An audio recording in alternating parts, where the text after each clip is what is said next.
Shalom Bapak Ibu semua yang dikasihi oleh Tuhan Yesus. Hari ini Sabtu 28 Februari 2026. Renungan kita berjudul Dihibur untuk Menghibur.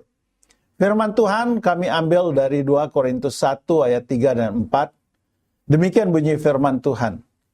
Terpujilah Allah Bapa Tuhan kita Yesus Kristus, Bapa yang penuh belas kasihan dan Allah sumber segala penghiburan, yang menghibur kami dalam segala penderitaan kami, sehingga kami sanggup menghibur mereka yang berada dalam bermacam-macam penderitaan dengan penghiburan yang kami terima sendiri dari Allah. Pada bulan Juni 1957, seorang perawat dengan lembut memegang cermin untuk Flossie Rogers, seorang perempuan muda yang sedang memulihkan diri dari efek polio yang melemahkan.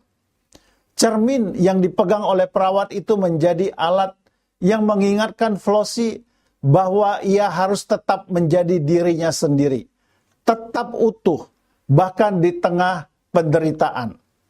Meski masih terbaring di ranjang rumah sakit dan menghadapi masa depan yang tidak pasti, namun tindakan sederhana dengan melihat dirinya sendiri di dalam cermin menjadi momen yang menimbulkan harapan di tengah perjalanan panjang menuju pemulihan.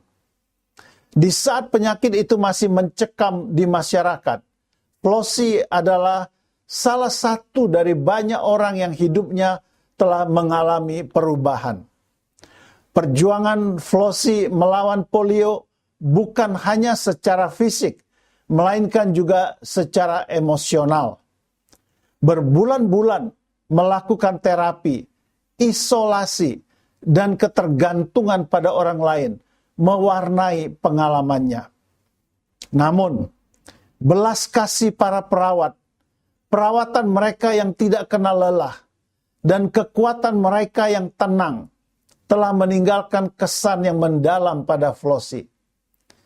Merasa bersyukur atas perawatan yang diterimanya dan terinspirasi oleh orang-orang yang membantunya untuk pulih, Flossie pun memilih untuk mengikuti jejak mereka.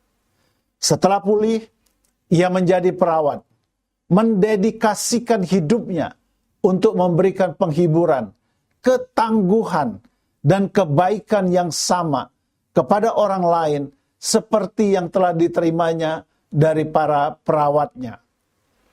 Kisah Flossie menjadi bukti nyata akan kekuatan kepedulian dan bagaimana momen-momen indah yang dialami di masa sulit dapat menentukan tujuan hidup seseorang. Demikian juga dengan Rasul Paulus.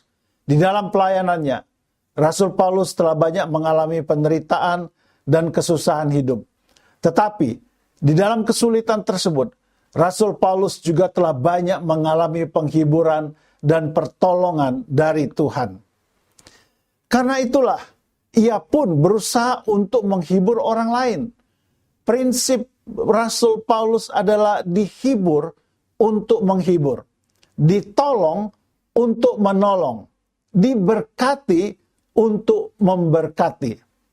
Dan dia bersyukur kepada Tuhan atas hal tersebut. Seperti yang ditulisnya kepada jemaat Tuhan di kota Korintus.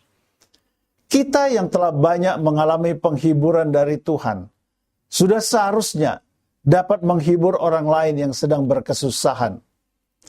Kita yang telah banyak menerima berkat dari Tuhan, sudah seharusnya juga dapat memberi berkat kepada orang lain. Kita yang telah banyak mengalami pertolongan Tuhan di masa sulit, sudah seharusnya juga menolong mereka yang berada di masa kesulitan.